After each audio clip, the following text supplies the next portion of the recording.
देश में नारा चलता है बेटी बचाओ बेटी पढ़ाओ। क्या सही में देश में बेटियां सुरक्षित है? कई मामले आपने देखे कि किस प्रकार बेटियों पे अत्याचार हो रहे।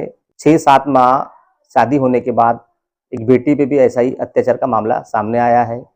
गोंदिया की बेटी थी, उनकी शादी हुई थी, बालाघाट कटंगी में दिए थे। पीड़ित परिवार को ऐसा लग रहा है कहीं ना कहीं बेटी पढ़ी लिखी थी, जॉब कर रही थी, तो जॉब करने के साथ साथ सैलरी वगैरह भी आती थी, तो ऐसा कोई उनको प्रॉब्लम नहीं थी। और एक पढ़ी लिखी रहने के बाद भी जो इस प्रकार के कदम नहीं उठा सकती, ऐसी उन्होंने गुहार पुलिस प्रशासन को लगाई है। पर उसके बावजूद भी जितनी जांच पड़ताल होना चाहिए, 7-8 दिन हो गए, उसके बावजूद भी जांच पड़ताल नहीं हो रही है। क्यों नहीं हो रही जांच पड़ताल? पीएम रिपोर्ट भी अभी तक नहीं आई है। क्यों पीएम रिपोर्ट नहीं आई अभी तक? क्यों जांच पड़ताल नहीं हो रही है? उनको लग रहा है कि उनके परिवार ने कहीं ना कहीं परेशान किया होगा, कहीं ना कहीं जिससे शादी हुई थी उन्होंने परेशान किया होगा।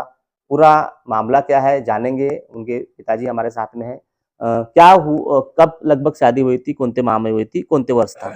मेरे लड़की की शादी फरवरी माह में हुई थी, 18 तारीख को। अच्छा, उसके बाद शादी के जो रिवाज वगैरह थे हर चीज बराबर हुए थे, व्यवस्थित? हाँ, रीति रिवाज से शादी हुई थी। हमारे समाज के जो रीति रिवाज है उसी रीति रिवाज से शादी हुई थी। और मैंने मेरे से जितना बना उससे डबल इससे अपने लड़की की शादी ये किया हूँ, अच्छे से एकदम। ऐसा क्या हुआ होगा जो इस प्रकार का मामला सामने आया है? ऐसा क्या लगता है आप लोग को?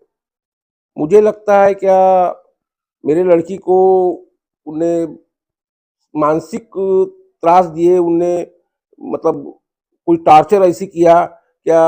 और वो मतलब मेरी लड़की यहाँ से बेंगलोर गई, वहाँ भी उसने शादी मतलब इधर से हमने कुछ नहीं दिए, मतलब दहेज जो है, तो वहाँ उसने सामान वामान खरीद दिए मेरी लड़की ने बेंगलोर में। और उसके बाद में पूरा सामान अपने पैसे से खरीदी उसने मेरी लड़की ने। और उसके जो इधर जो लोगों ने दहेज दिए थे उसके वो पैसे उसने अपने नाम से फिक्स में डाल के रखी है थी। और उसको मेरे ख्याल से ऐसी लगता है कि वो कंपनी में काम करती थी, तो वो लड़के का कहना ऐसी था कि ये कंपनी के किसी लड़के के साथ में इसका कुछ लफड़ा है, ऐसी उसको लग रहा होगा। और इसी कारण से मेरी लड़की को उसने इतना त्रास दिया, इतना त्रास दिया, और उसके घर के लोगों ने भी त्रास दिए, इसलिए मेरी लड़की ने वो कदम उठाई आगे चल के, ऐसी मुझे लगता है। क्या था बेटी का लगभग क्वालिफिकेशन, पढ़ाई क्या हो गई थी? मेरे बेटी की पढ़ाई बीएससी एमएससी नागपुर यूनिवर्सिटी से, एमएससी नागपुर राष्ट्र संत तुकडोजी महाराज अकादमी से हुआ था उसका। और यहाँ अपने डीबी साइंस से उसने वो की थी बी बी। जहाँ शादी हुई थी उनका क्या नाम था आपके जवाई का? उसका नाम था चंद्र प्रकाश हरसे, कटंगी चंद्र प्रकाश हरसे। और उसके पिताजी का नाम था रिमेश्वर हरसे। अच्छा, शादी होने के बाद इस में आपके जवाई आना जाना करते थे? शादी होने के बाद में एक दिन आया था, मतलब वो होली को सवेरे आया और शाम को चले गया। उसके बाद में फिर वो इसमें आए थे, क्या बोलते हैं अभी, वर्ष आए थे होती है हमारे समाज में, उसमें आए थे। उस समय रात भर रुके थे यहाँ। बेटी ने कुछ इस बीच में शादी होने के बाद में फिर बातचीत वगैरह होती थी? अब वो क्या बोलती थी बेटी वगैरह? कुछ वाद विवाद हो रहा है, झगड़ा उगड़ा हो रहा है, पति कैसा, क्या बात पहले होती थी? पहले ऐसी कुछ नहीं बताई। बाद में कभी कभी फोन के ऊपर बोलती थी वो, क्या भाई मुझे अब वो मेरा जम नहीं रहा, ये मुझे ऐसा ऐसी बताना नहीं चाहती थी, क्योंकि हम लोग बीपी शुगर के पेशेंट है। मैं मेरी मिसेस को 500-600, उसकी मम्मी को, मेरी लड़की की मम्मी को, मेरी मिसेस को 500-600 बीपी वो शुगर हो जाता है। उसको बार बार दवाखाना ववाखाना करना पड़ता है। तो इसलिए वो हमारे से ज़्यादा शेयर नहीं करती थी और ज़्यादा कुछ बोलती नहीं थी। लेकिन मेरी छोटे बिटिया से हमेशा उसकी बात करती थी। मेरी छोटी बिटिया भी पूना में जॉब पे है। क्या ऐसा मांग करोगे भी शासन प्रशासन से और मैं बालाघाट कटंगी पुलिस से? मैं यही मांग करूंगा, मेरे बिटिया को सही न्याय मिले और आने वाले किसी भी समाज की कोई भी बेटी के ऊपर ऐसी अत्याचार न हो। तो देखिए, पीड़ित परिवार न्याय की गुहार लगा रहा है। लगभग 7-8 दिन होने के बावजूद भी उनको न्याय नहीं दिया गया है। जांच की मांग कर रहे हैं। अब बालाघाट पुलिस किस तरह जांच कर रही है वो आजकल में जो है पुलिस अधीक्षक को बालाघाट के गोंदिया के निवेदन भी देने वाले हैं। अच्छा, क्या लगता है बेटियों पे काफी अत्याचार बढ़ते नजर आ रहे हैं? क्यों अत्याचार बढ़ रहे होंगे? इसको शासन प्रशासन रोकने के लिए कोई उपाय योजना क्यों नहीं करता होगा? क्या लगता है आपको? देखो, शासन प्रशासन ने भी उपाय योजना तो करना चाहिए। अगर बेटियों पे अन्याय अत्याचार यदि हो रहा है तो उसकी सूचना पीड़ित लड़की जो भी है इस क्षेत्र की बात कही है या संसार की बात कही है, उन्होंने यदि पुलिस डिपार्टमेंट को या प्रशासक को अपने ऊपर हो रहे अत्याचार के बारे में यदि सूचना किया है, तो ऐसे वक्त पर पुलिस प्रशासन ने उस विषय की गंभीरता को भांपते हुए तुरंत में कोई ना कोई कार्रवाई करके उस बच्ची को, महिला को सुरक्षित करना चाहिए। तो जैसे ही आप लोग को फोन आया था तो आप लोग लगभग 3 तारीख को गए थे ऐसा बता रहे, क्या ऐसा वहां आपने देखा? उस देखने के बाद क्या लगता है आप लोग को, किस प्रकार की घटना हुई होंगी? देखिए, जिस दिन हम लोग वहाँ गए तकरीबन 1:30 बजे के आसपास में, तो वहाँ कल्पना हर्षे, ससुराल का नाम है, यहाँ का कल्पना हाय, तो उनके बेडरूम में पंखे से लटका हुआ हमको शव मिला। उसके बाद में पुलिस प्रशासन वहाँ पर आया था। अंदर से बाहर से दरवाज़ा तोड़ा गया। तोड़ने के बाद में पीएम के लिए जब लेकर गए वो लोग, तो जो मालवाहक जो होता है, मालवाहक से वो डेड बॉडी को लेकर गए। तो एम्बुलेंस नहीं आई थी वहां पर? एम्बुलेंस नहीं थी।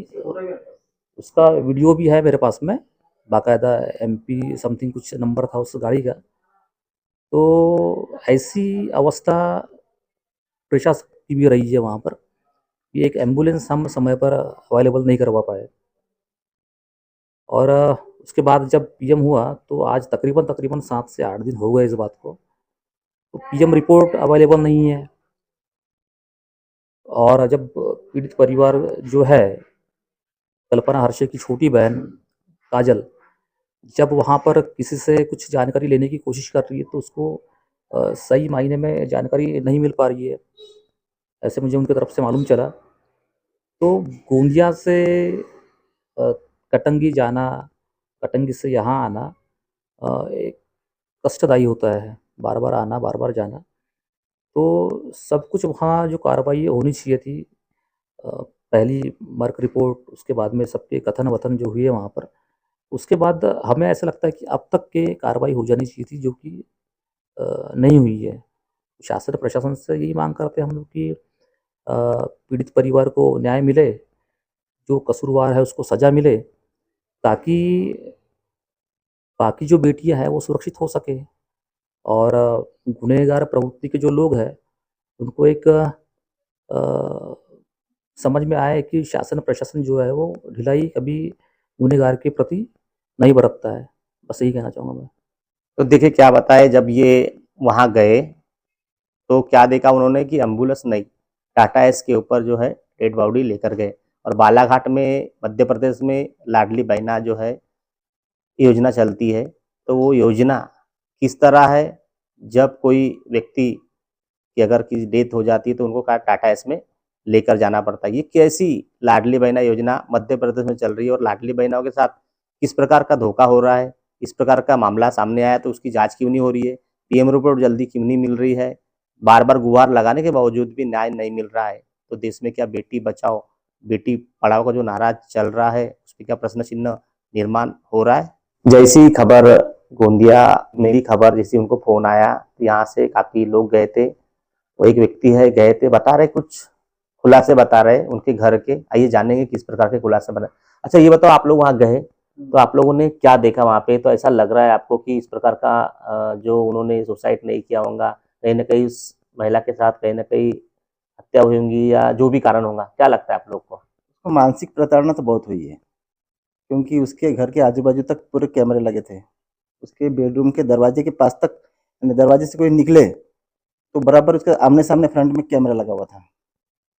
वहाँ पे क्या उनका कोई व्यवसाय वगैरह है, दुकान वगैरह है क्या? पता नहीं, वो खुद तो मेरे ख्याल से उनकी कुछ इसकी दुकान थी ना शायद। नहीं, जहाँ आप गए थे वहाँ घर है क्या दुकान है? वो तो घर है, जो रेसिडेंशियल मकान है। कितने कैमरे देखे आप लोगों ने लगभग? अभी ये तो नहीं पता, लेकिन 7-8 कैमरे तो पक्के हो गए। क्यों लगाए होंगे? कारण हो सकता है चोरियां वगैरह होती इसलिए लगाए होंगे, क्या लगता है कारण आप लोग को? समझ के चलो, जब से कोई लगाना भी हो तो फ्रंट में लगाए ना, फ्रंट के गेट से लगाए। कौन आ रहा है कोई जा रहा है मालूम तो पड़े, लेकिन बेडरूम में कौन लगाता है? ये तो संदेह में दिख रहा है ना पूरा तो कार्य। पोर्च वगैरह नहीं, क्या पोर्च हो गया, फ्रंट का गेट वगैरह हो गया, वहाँ से कौन आ रहा है जा रहा है वो तो दिखा सकता है, लेकिन उन्हें बेडरूम के पास तक लगाया गया है। और हमारे हिसाब से तो प्रताड़ना का केस है पूरा, मानसिक प्रताड़ना किया गया उसको। और वो हत्या है या नहीं अपन नहीं बोल सकते, लेकिन आत्महत्या तो हमको लग नहीं रही है। अच्छा, जैसे आप लोग गए तो दरवाजा बंद था, अंदर से क्या क्या था? दरवाजा तो अंदर से बंद था, लेकिन बताओ कि बेडरूम की जो खिड़की है बाहर से ओपन है, नवविवाहिता का बेडरूम है, उसके बाद में वो खिड़की बाहर से ऑटोमेटिक खुलती है बंद होती है, उसमें लगाने का कुछ भी नहीं है, जाली लगी हुई है, तो ऐसे कैसे नवविवाहिता का बेडरूम है वो? बताइए ना, कोई भी खोल के देख सकता है, ऐसा कैसा काम हो रहा है वहाँ पर? अच्छा, उनकी जो छोटी सिस्टर है, उनसे मेरी बात हुई तो उनका कहना ये था कि मेरी सिस्टर से बात हुई थी 2 तारीख को और उन्होंने कहा था कि पुणे आप आ जाओ, तो वो पुणे की टिकट वगैरह भी बुक करने वाले थे। तो वहाँ पे जब गए तो बैग दिखा, बोले सामान पैक करने का। तो सामान अगर पैक हो गया है, उनकी इच्छा रही होगी तभी तो पुणे जा रही थी, यानी वहाँ से वापस आना चाहती थी। फिर ऐसा अचानक क्या हो होगा 2-4 घंटे में इस प्रकार का जो कदम उनको उठाना पड़ा होगा, क्या लगता है आप लोग को? मौके पे तो बैग भरी थी, अभी भी बैग वहाँ रखी होगी, जब पुलिस ने पंचनामा किया तब भी बैग भरी थी, हैंड बैग भी भरी हुई पाई गई वहाँ पर, लेकिन पुलिस ने उसको खोल के देखा नहीं, उसमें क्या है क्या नहीं अभी तक देखा नहीं है। हमने बताया भी उनको कि सर वो बैग वगैरह है, लेकिन उन्होंने उसकी तरफ कुछ ध्यान नहीं दिया अभी तक। अब जो डेड बॉडी उठाकर ले जा रहे थे तो टाटा एस की फोटो दिख रही है, तो क्या मध्य प्रदेश में क्या एम्बुलेंस की सेवा नहीं होगी? नहीं पता, जबकि बेटी बचाओ बेटी पढ़ाओ ऐसा नारा चल रहा है, बेटी का लाडली बहना योजना भी चल रही है, तो लाडली बहना को सिर्फ वोट के लिए पैसा दे रहे हैं कि कैसा क्या कर रहे हैं समझ में नहीं आ रहा है। क्योंकि जब उनपे इतना होने के बावजूद एक लड़की को मालवाहक में ले जाया जा रहा है, एक छोटा सा एम्बुलेंस वहाँ पर नहीं है, और वो थाना वहीं पर है, बड़े मुश्किल से थाने से 1 किलोमीटर 2 किलोमीटर का फासला होगा। इसकी जांच की क्या मांग करोगे आप शासन प्रशासन सरकार से? हम तो चाहते हैं कि प्रशासन अच्छी तरह से जांच करे, दोषियों पे ऐसी कठोर कार्रवाई हो कि भविष्य में किसी भी लड़की पे प्रताड़ना कोई भी परिवार कर ना सके, इतनी हम मांग करते हैं। अब आपकी समस्या तूफान की तरह सरकार तक। न्यूज़ प्रभात मीडिया।